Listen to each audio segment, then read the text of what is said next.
Од Министерството за здравство информираа дека во последните 24 часа се направени 727 тестирања, а регистрирани се 89 нови случаи на COVID-19. Во Скопје 35, во Штип 27, во Куманово 12, во Тетово 7, во Кочани 4, во Прилеп, Гостивар, Струмица и Свети Николе по 1 случај. Денес Институтот за јавно здравје бележи 17 оздравени пациенти, но и 7 починати. Оздравените пациенти се регистрирани во Прилеп 12, во Велес 3 и во Скопје 2.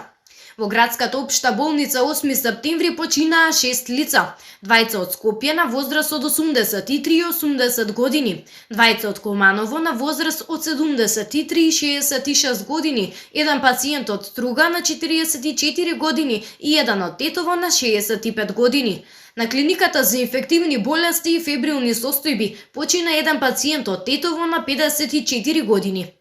Вкупната бројка на ковид диагностицирани во нашата земја од почетокот на епидемијата изнесува 2317, бројката на оздравени пациенти е 1569, на починати е 140, а во моментов бројот на активни случаи во земјата изнесува 606.